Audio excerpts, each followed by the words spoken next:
I love dill. If I ever get married, I will walk down the aisle with a bouquet of dill.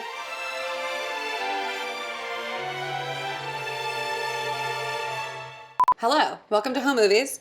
My name is Alison Roman, and today I'm making potato leek soup, which I know probably doesn't sound that exciting, but I'm actually quite excited because I feel like this version is really special. It is not pureed, first of all, because I would never. This is a textured soup. It's got a lot going on. There's dark leafy greens in there. It's tangy, it's creamy, and so much dill that you're probably still not putting enough dill. LFG. I'm gonna start with a heavy bottom pot. Basically, everything gets cooked down together in one pot and that's it. There's no like sauteing in advance. You don't have to roast anything. You don't have to strain anything. You don't have to blend anything. It's kind of like everything happens in here and then you're done. Okay, I just went to the store and that's why none of this is put away. I just went to the store. I didn't just go to the store. My point being is that typically like I like to unpack my groceries when I come home and I just didn't because we've been busy shooting these home movies. We are gonna actually use a lot of these greens. Most recipes will tell you to discard like the dark leafy parts of the leek. The flavor of the dark leafy parts is a lot more like a green than an onion, and I think that makes the whole thing taste a lot better. So we're gonna get a bowl and we're gonna wash all of these. Easiest and fastest way to do this is just rinsing them under cool water, and all of the dirt and sediment just kind of settles to the bottom of the bowl. Lift everything out and then you can chop from there and they're clean.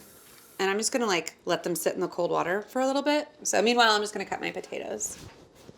My potatoes. The potatoes. Part of the trick to getting the soup to cook so quickly is by cutting the potatoes in slices like this. A potato that's this thin will always cook faster than a potato that's this thick. What the hell is going on out there? They're like, Will, I honk for potato leek soup. Medium high heat. About 2 tablespoons of olive oil. You don't need to measure it. I say you don't need to measure it as if like I've ever measured it. And you don't necessarily need to wait for the oil to get hot. We're not searing these potatoes. And then I'm gonna cut the leeks. And I'm not gonna worry about like drying the leeks off because we're adding water to that anyway and that would be silly. But I do want you to see how dirty this water is and how clean these leeks are. The sediment that the leeks grow in, the dirt, is heavy. It's like, I mean, I guess sand is heavy. Wow. Sand is heavy. I'm gonna use this to water my plants, actually. I have a lot of plants. So because we are gonna eat these leeks, the size of which you're chopping them does matter. Too many leeks at one time, get out of here. Because they tend to be a little tougher, I'm gonna give them like a full chop, whereas the white parts and the light green parts, I'm just gonna slice. So not only by using the whole leek are you getting like 2 different flavor profiles, but you're getting 2 different textures. The white and light green parts tend to melt down into something like a bit creamier, a bit stickier, and these darker pieces tend to stay more intact. I'm gonna season it, salt and pepper. I'm cooking everything down in this pot just to kind of wilt the greens a little bit and give everything a head start cooking. Otherwise, it's just kind of like boiling vegetables in stock, and like that doesn't sound that appealing to me. Kind of sweat out the aromatics, lose some of that water so we can add it back. No, we're concentrating the flavors is what we're doing.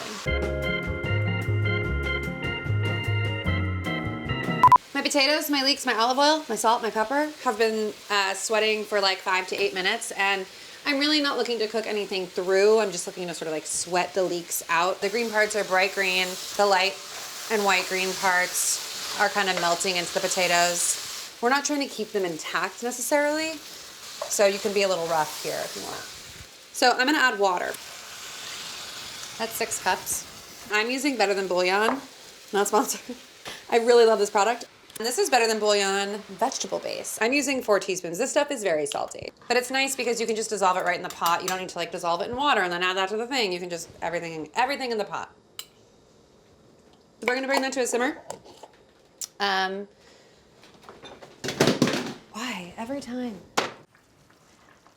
I'm just gonna test a potato for doneness to just kind of see how long we have to go. It's definitely tender, but it's not creamy enough. It's not like falling apart. I'm gonna eat it. Oh, hot potato. Woo. You can use any dark leafy green that you like here. And so I genuinely prefer like the kale because it sort of holds up in the soup. It doesn't wilt into nothingness. You could always use a mix of both. Sometimes, you know, you have like a half a bunch of something lurking in the fridge. You can mix and match. Doesn't even have to be kale. Doesn't even have to be Swiss chard. It could be spinach. And for this, I'm just gonna take off the stems. Normally, I don't stress about tearing my kale into too tiny of pieces. I'm certainly not gonna chop this. Put these aside. I'll set this aside into a little pile. So tired. I'm also going to top it, again, with dill. This will just be a portion of the dill that I end up using. Just you wait. And you're going to want to keep it a little spriggy, leafy, of course. Do you think those jokes are funny to anyone else? We've got to have at least one super fan who's going to catch on. And scallions. I have 3.5 scallions. I put the other half back. It ripped in the bag. I'm not going back in that fridge. Oh God. It's fucking awful there. So I've basically done all I can do. My potatoes, my leeks are simmering. I've torn my kale. I've chopped my dill. I've sliced my scallions. And now I'm gonna wait for my potatoes to get impossibly tender, like fall apart tender. So meanwhile, I'm just gonna water my plants, I guess. Anytime I wash vegetables in a sink, especially stuff like leeks that need to sit in a bowl of water, I like to repurpose the water by watering my plants. It's a good tip. Reduce, reuse. So our potatoes have been simmering for 30 to 40 minutes. Potatoes and leeks, sorry. The liquid itself has evaporated really nicely, but the potatoes are also like very tender. With the slightest sort of suggestion of the spoon, they're able to be crushed in the pot. There's a reason that I don't want to puree the soup, and that's because I want to like eat the potatoes in the bowl, not taste puree. So we're nearing the end of our potato simmering journey. The kale is all going in now. We're not looking to like stew the greens for very long. We're just looking to kind of wilt them down. Let's drink alcohol. I'm not like other moms. I'm a cool mom. If you're gonna drink, I'd rather you do it in the house.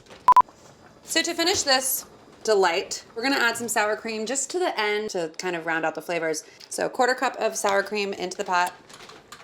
And then I'm gonna add some vinegar, and I'm only adding a teaspoon. Sometimes I add a little bit more because I like everything to taste like a pickle. I don't know, I find it to be like the most interesting part of this whole soup.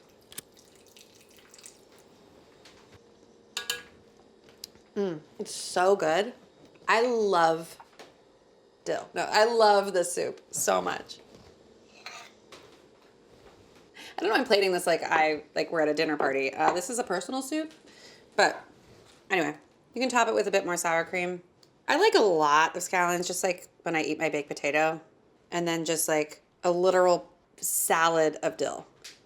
If you don't like dill, I hate to say it, I think you might want to find a different soup. It's like asking for a peanut butter and jelly sandwich without the jelly. Then it's like a different thing.